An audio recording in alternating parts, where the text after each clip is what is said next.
ओम नमः शिवाय मित्रों, कैसे हो आप सब। माता रानी की कृपा से सभी अच्छे होंगे, अपने घरों में स्वस्थ होंगे। दोस्तों, आज जिस विषय के ऊपर हम चर्चा करेंगे वो विषय ये है कि चौकी को कैसे बांधा जाता है और चौकी का अर्थ क्या होता है। साथ में वो कौन सा मंत्र है जिसके जाप करने से हम चौकी को बांध सकते हैं और उसका विधि विधान क्या है, इसके बारे में भी चर्चा करेंगे। तो इससे पहले दोस्तों कि मैं आपको सारे विधि विधान मंत्र के बारे में बताऊं और चौकी बांधने का क्या अर्थ है इसके बारे में बताऊं, मेरा आप सबसे आग्रह है, जो भी मेरे इस YouTube चैनल सच्चे भगत पर पहली बार आया है वो मेरी इस वीडियो को देख रहा है अगर, तो एक वीडियो को लाइक कर दे, चैनल को सब्सक्राइब कर दे, बेल आइकन को प्रेस कर दे, क्योंकि हमारी शाबर मंत्रों की सीरीज़ चली हुई है। तो आगे जो मेरी रोज़ वीडियोस आनी हैं उनका नोटिफिकेशन उन तक पहुंचता रहे, उनका ज्ञान भी शाबर मंत्रों के बारे में और नाथ पंथ के बारे में बढ़ता रहे। तो चलिए दोस्तों, हम शुरू करते हैं। दोस्तों, इससे पहले कि मैं आपको मंत्र की जानकारी दूं और उसे सिद्ध करने का क्या विधि विधान है इसके बारे में बताऊं, सबसे पहले जान लेते हैं कि चौकी बांधने का क्या मतलब है। कुछ लोग ये सोचते हैं कि जैसे भगत लोग या तांत्रिक लोग लोगों का जन कल्याण करते हैं और वो अपनी गद्दी लगाते हैं, तो उनकी गद्दी को जैसे कोई बांध देता है या उनको जो सवारी आती है उसको कोई बांध देता है, तो चौकी बांधने से ये भी तात्पर्य होता है। मैं ये नहीं कहता कि किसी की सवारी बांधना या फिर किसी की गद्दी बांधना, जहाँ पर जन कल्याण का कार्य हो रहा है उसको बांधना जो है चौकी बांधना नहीं है, वो भी चौकी बांधना ही होता है। होता क्या है, जैसे कई बार कोई भक्त जो है वो नई नई भक्ताई करना शुरू करता है या वो तंत्र विद्या सीख रहा होता है, मंत्रों का जाप कर रहा होता है, तो जो आसपास बुरी प्रवृत्ति के लोग होते हैं या बुरी प्रवृत्ति के जो तांत्रिक होते हैं, जो कुछ पैसों के लिए लोगों का बुरा भला करते हैं, उनको पता लग जाता है और वो नहीं चाहते कि कोई भी नया भगत तैयार हो या फिर कोई तांत्रिक तैयार हो, इसलिए वो उसकी शक्तियों को बांध देते हैं, बंधन लगा देते हैं या सवारी को बांध देते हैं। तो वो भी चौकी बांधना होता है। लेकिन चौकी बांधने का मतलब होता है किसी स्थान विशेष को बांधना। जैसे पुरातन समय में राजा महाराजा होते थे, राजा महाराजा जो होते थे वो बचपन में जैसे आश्रमों में गुरुओं के पास जाते थे, उनसे दीक्षा लेते थे, शिक्षा लेते थे, तो उनकी शिक्षा जो है वो आश्रमों में होती थी, चाहे वो अस्त्र शस्त्र की है, चाहे वो उनकी पढ़ाई है या फिर तंत्र से संबंधित है, तंत्र का ज्ञान भी उन्हें होता था। हर प्रकार का ज्ञान जो है वो राजा महाराजाओं को दिया जाता था। शारीरिक और मानसिक रूप से उनको दृढ़ करके तैयार किया जाता था ताकि वो एक जो है कि प्रजा का संचालन कर सकें और अपनी प्रजा का रक्षा कर सकें। तो उन्हें भी तंत्र का काफ़ी नॉलेज होता था उस समय, और तंत्र के साथ साथ उन्होंने अपने राजतांत्रिक भी रखे होते थे। तो राजा क्या करते थे कि अगर उन्हें स्वयं ज्ञान हो या फिर अगर ज्ञान ना भी हो तो उनके जो राजतांत्रिक होते थे उनको ज्ञान होता था, तो उनके खजाने को वो जहाँ पे रखते थे उस स्थान को वो मंत्र तंत्र से बांध देते थे, तो उसे भी चौकी बांधना ही कहते हैं। तो चौकी सिर्फ सवारी बांधना या किसी की गद्दी बांधना नहीं है या किसी की शक्तियों को बांधना नहीं है, बल्कि किसी स्थान विशेष को बांधना भी है ताकि वहाँ पर कोई नकारात्मक चीज़ ना जा सके या चोरी ना हो सके। तो इसलिए राजा महाराजा उस स्थान को ही बांध देते थे और खजाना जो है वो किसी के हाथ नहीं लगता था। तो किसी स्थान विशेष को बांधना जो है उससे आप चौकी बांधना समझिए। अब बात कर लेते हैं, एक मंत्र मैं आज आपको दूंगा। इस मंत्र को पहले आप सुन लीजिए, क्योंकि मंत्र जो है वो शाबर मंत्र जितने भी हैं मैं आपको पहले भी बता चुका हूँ कि किसी के गुरु के मुख से वो 3 बार सुनने पर उसे याद किया जाता है और सुनकर जो ध्वनि है जो कानों में पड़ती है और सुनकर ही उसे याद करना होता है। लिखकर अगर हम याद करेंगे तो वो काम नहीं करते हैं, क्योंकि इसमें एक विशेष एनर्जी होती है जिसकी अपनी विशेष वेवलेंथ होती है। तो हम अगर किसी के मुख से सुनकर लिख लें इसको, फिर याद करके इनको जाप करना शुरू करें तो ये कभी कार्य नहीं करते हैं। तो गुरुमुख से ही ये सुनने होते हैं। तो मैं 2 बार यहाँ पे बोल दूंगा, 3 बार नहीं बोलूँगा। आप पहले मंत्र समझ लीजिए क्या है। तो मंत्र है धरती बांधू अंबर बांधू कंठ कपाली बोलता की, जीवा बांधू कंठ की कलावाणी। हमारा बांध्या जोर करे जबरी करे शुलट करे, तो माता काली कंगाली की कोटि कोटि दुहाई।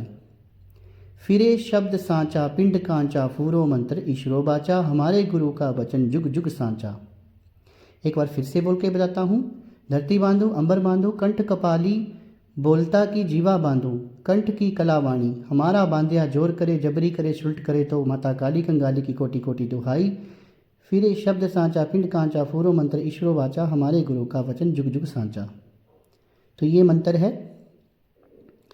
तो मंत्र जैसे मैं वीडियो में दे रहा हूँ, सुनकर आप याद कीजिए, उसे जाप करना शुरू कीजिए, तब ये सिद्ध होगा।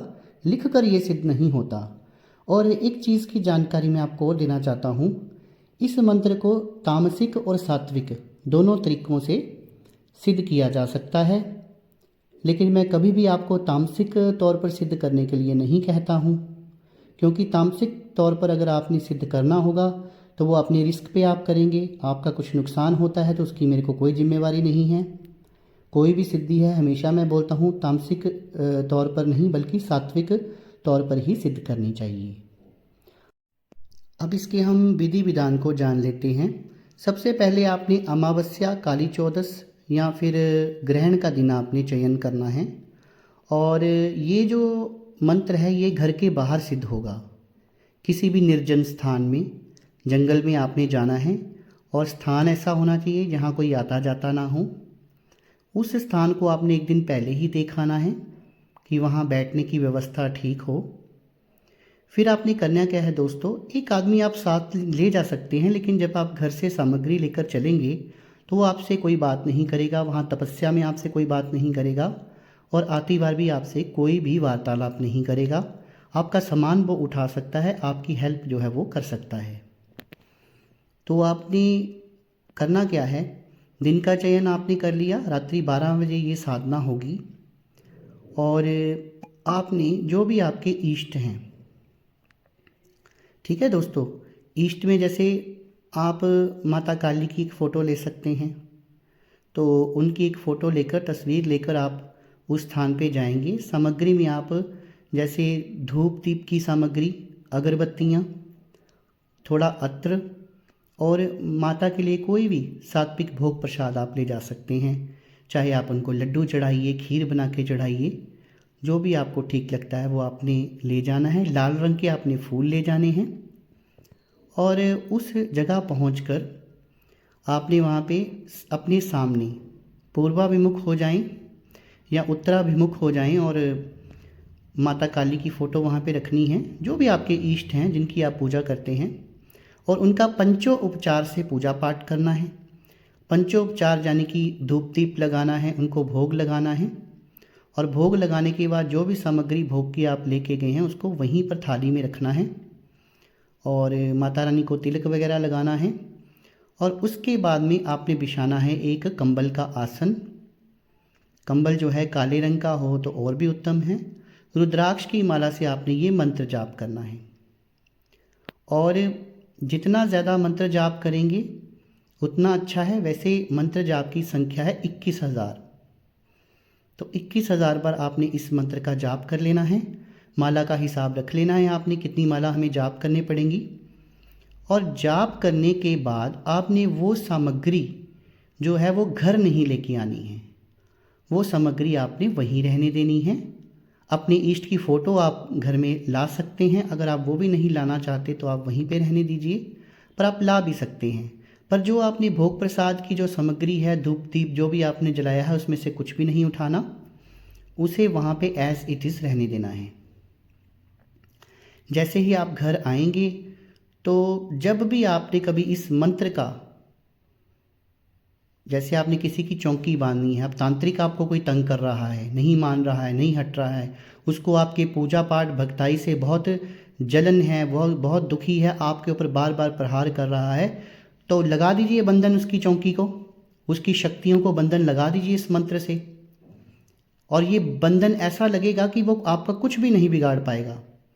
और इस बंधन की ज़रूरत हर जगह पड़ती है। जैसे आपने शमशान में कोई साधना करने जाना है तो वहाँ भी आप पहले बंधन लगा के और वो उस स्थान को बंदित कर दीजिए और वहाँ पर बैठकर अपनी कोई भी तपस्या करनी है वो कीजिए।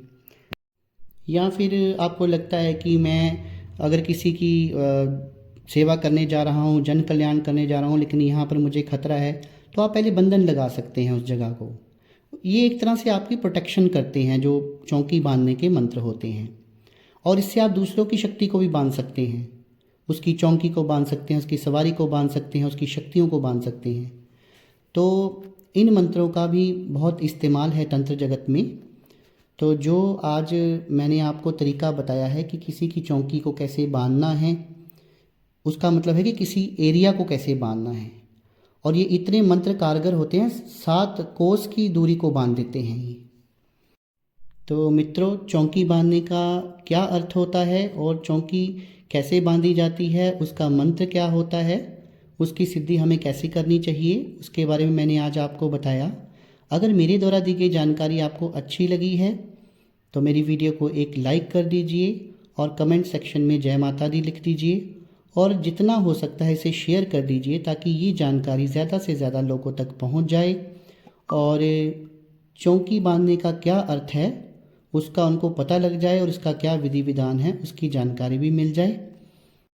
दोस्तों, आपने मेरी वीडियो को देखने के लिए अपना कीमती समय निकाला, उसके लिए बहुत बहुत धन्यवाद। शुभ रात्रि मित्रों।